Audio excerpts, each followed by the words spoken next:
بسم اللہ الرحمن الرحیم۔ امام شبئی رحمۃ اللہ علیہ کے پاس ایک شخص آیا اور کہنے لگا میں نے ایک عورت سے شادی کی ہے، شادی کے بعد معلوم ہوا ہے کہ وہ لنگڑی ہے، کیا اس کو اس کے والدین کے گھر واپس بھیج دوں؟ امام شبئی رحمۃ اللہ علیہ فرمانے لگے اگر تمہیں بیوی کے ساتھ دوڑ لگانی ہے، بھاگنا ہے، ریس لگانی ہے، پھر تو تمہیں ضرور اسے چھوڑ دینا چاہیے، اور اگر ایسا نہیں تو پھر وہ تمہارے عقد میں ہے، تم اس سے محبت کرو، اس کے عیبوں اور کمزوریوں پر پردہ ڈالو۔ ایک شخص اپنی بیوی سے بڑا تنگ تھا اور اسے ہر حالت میں طلاق دینا چاہتا تھا۔ ایک دن اس نے دیکھا کہ اس کی بیوی سیڑھیاں چڑھ رہی ہے۔ اس نے بیوی کو مخاطب کیا اور کہنے لگا سنو، اگر تم سیڑھیوں کے اوپر چڑھی تو تمہیں طلاق، نیچے اتری تو بھی طلاق، اور اپنی جگہ کھڑی رہی تو پھر بھی طلاق۔ اس عورت نے اپنے خاوند کی طرف دیکھا، لمحہ بھر کے لیے رکی، ذرا سوچا، اور پھر اس کے خاوند نے دیکھا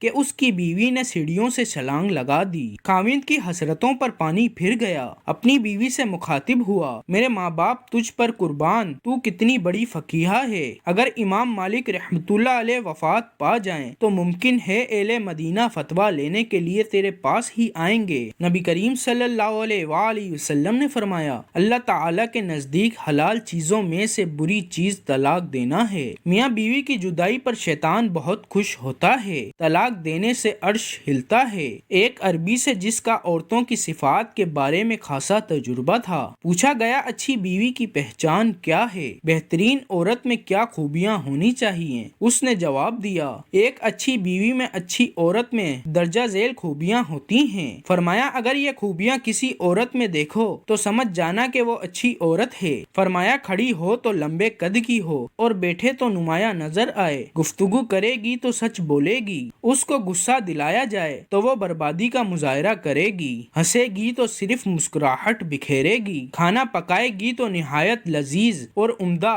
اپنے خاوند کی فرمانبردار ہو، اپنے گھر سے محبت کرنے والی اور کم سے کم گھر سے باہر نکلنے والی ہو، اپنی قوم میں نہایت عزیز اور باوقار ہو مگر انتہائی متواضع اور مسکنت مزاج ہو، خاوند سے محبت کرنے والی اور کثرت سے اولاد جننے والی ہو، پھر اس کا ہر کام نہایت پسندیدہ ہوگا اور وہ سب عورتوں میں اچھی عورت شمار کی جائے گی۔ نبی کریم صلی اللہ علیہ وآلہ وسلم نے فرمایا سب سے اچھی عورت وہ ہے جب شوہر اس کی طرف دیکھے تو خوش کر دے، جو کچھ کہے تو مان لے اور اپنی جان و مال میں شوہر کے خلاف نہ کرے جو اس کو ناگوار ہو۔ نبی کریم صلی اللہ علیہ وآلہ وسلم نے فرمایا جب شوہر اپنی بیوی کی طرف اور بیوی شوہر کی طرف دیکھتی ہے تو اللہ تعالیٰ دونوں کی طرف رحمت کی نظر سے دیکھتے ہیں۔ نبی کریم صلی اللہ علیہ وآلہ وسلم نے فرمایا ایسی عورت پر اللہ تعالیٰ کی رحمت نازل ہو جو رات کو اٹھ کر تہجد کی نماز پڑھے اور اپنے خاوند کو بھی جگائے۔ نبی کریم صلی اللہ علیہ وآلہ وسلم نے فرمایا ایک بدکار عورت کی بدکاری